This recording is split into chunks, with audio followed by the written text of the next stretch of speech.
Reunião esta manhã entre os líderes do PCP e do Bloco de Esquerda. Foi Francisco Louçã quem tomou a iniciativa. Bom dia, Miguel Portas. Bom dia. O que é que se pode esperar desta reunião? Bom, esta reunião não só tem suscitado a curiosidade, dado o contexto que o país está a viver, mas, embora os dois partidos se encontrem regularmente no Parlamento e votem muitas vezes da mesma maneira, os encontros entre direções políticas, digamos assim, não são propriamente uma normalidade entre o Bloco de Esquerda e o PCP. E, portanto, desse ponto de vista, isto é um elemento novo e é seguramente um sinal, e é um sinal que os dois partidos estão a dar para os jovens que ainda não votaram, para as pessoas de esquerda que votaram durante muitos anos e depois acabaram por ir para a abstenção.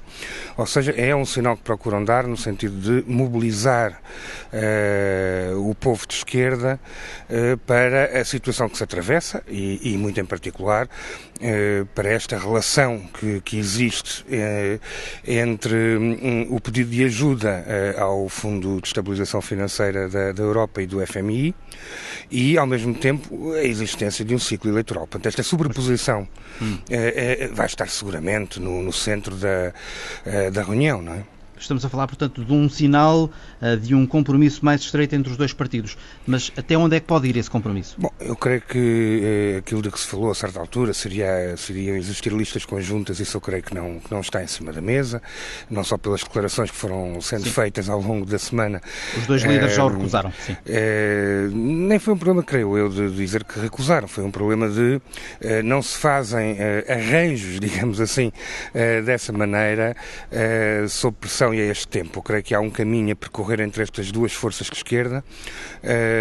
Esse caminho tem que ser percorrido e poder-se aplicar a esse caminho aquela frase popular de devagar que temos pressa. Porque os passos que se derem têm que ser passos no sentido de conquistar a confiança, e eu penso que isso é um aspecto muito importante, porque é mais importante salvaguardar o futuro do que ter muitas vezes soluções agora a correr. Mas eu creio que é um sinal que tenderá depois a ter consequências, isso sem dúvida, e espero bem que eles tenham, devo dizer. A nível parlamentar? A nível parlamentar e mesmo, enfim, em algum tipo de cooperação. Repare que os ativistas, quer do PCP, quer do Bloco, quer muita gente sem partido, mas de esquerda, intervêm regularmente nos movimentos associativos, nos movimentos sindicais, nos movimentos cívicos e, portanto, é evidente que um bom clima político entre estas duas forças facilita também o trabalho que depois as pessoas fazem no cotidiano. E a inversa também é verdadeira, devo dizer. De algum modo, o PCP e o Bloco de Esquerda temem a tal possível maioria de direita de que se fala, ou um PS, PSD, CDS no futuro, depois das eleições?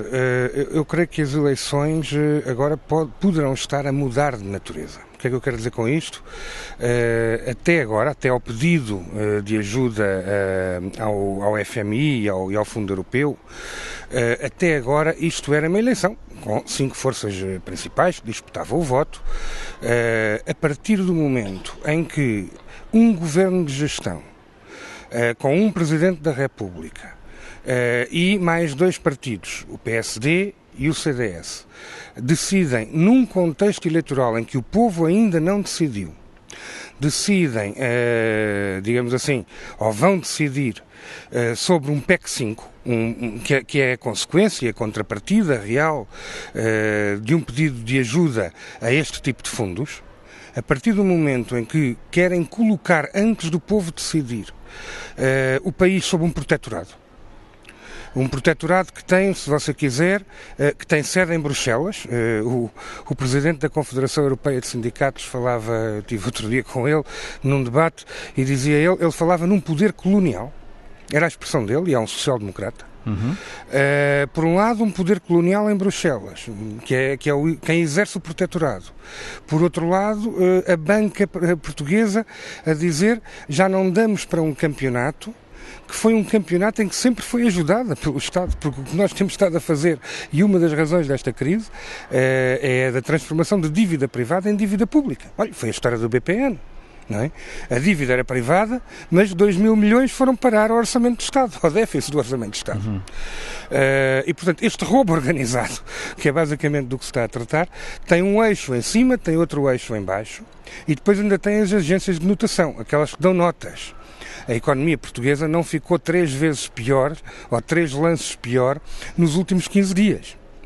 E, portanto, são agências que estão a fixar os preços dos juros em favor dos credores. Ou seja, estão a favorecer e jogam na especulação, apostam na especulação. E, portanto, isto é uma tenaz muito forte.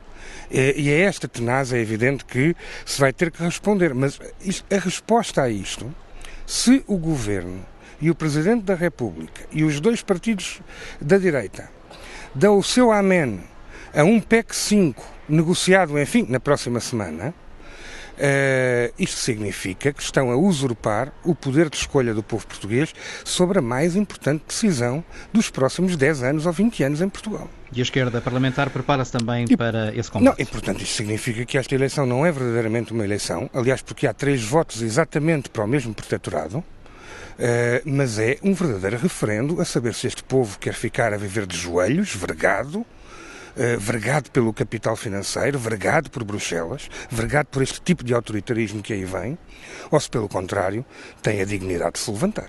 Vamos então esperar pelo resultado da reunião entre o PCP e o Bloco de Esquerda.